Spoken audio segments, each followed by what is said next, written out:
They carry submachine guns as they patrol 2 estates in Luton.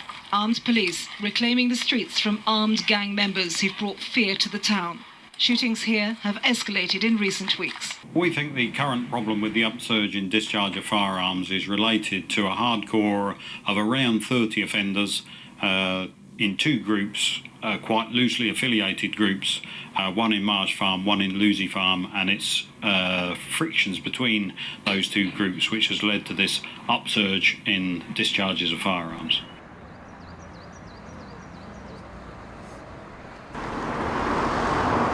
Conflict is when you have different ideas. People tend to talk about conflict more when it gets into heated disputes. By and large, we know of conflict as something mildly opposing. People have opposing opinions. And as long as it remains that way, it's okay. You have conflict everywhere, and you have many different types of conflicts. But Luton's more known for religiously based conflicts.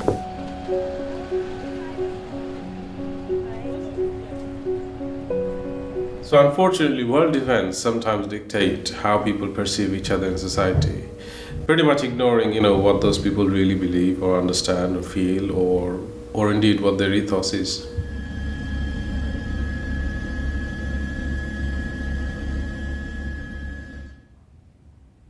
Ever since 9/11, the whole Islam and Muslim issues became top of the media criteria.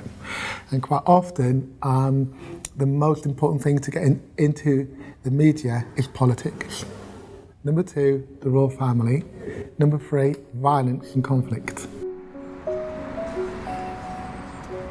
For the last 6 years, you've been in a town where hatred has been allowed to voice itself on the street 10 times more, but on a consistent basis, again, often in the media. And actually that leads to quite a lot of pent-up anger inside. And that anger mixed with teenage hormones and lack of security about jobs and so on can be a very troubling thing. I definitely think there's double standards between how the media portray Muslims and non-Muslims in this town. So if a Muslim was to carry out or commit a crime, religion will definitely come up in the headlines.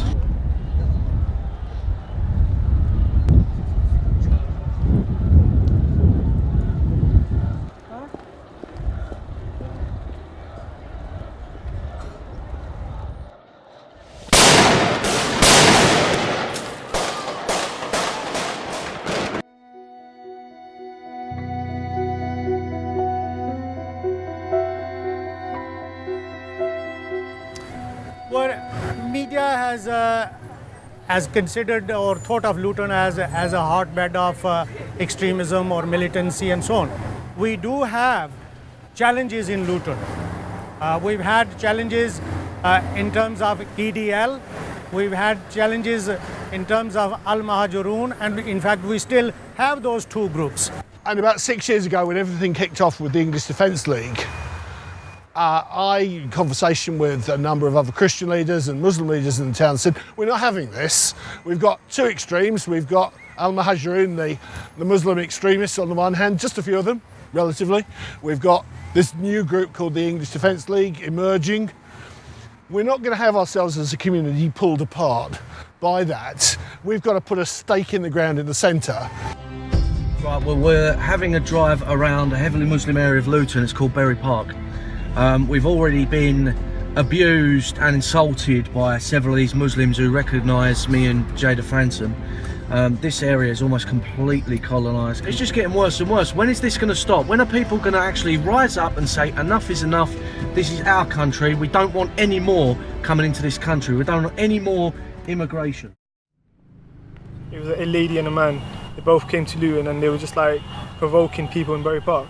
They made a video of everything that was happening. You get groups coming and they spout hours and hours of hate messages, and that is quite poisoning in a community. Well, it has caused more than the mosque, because the mosque next door, that's where they turned up. It has stroked out immense amount of community tension. The message was quite clear, no more mosques.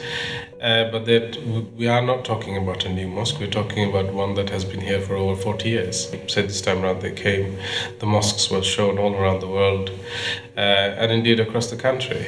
And it's been shown in a negative light, whereas this is perhaps one of the only mosques where any people of any faith are welcome anytime.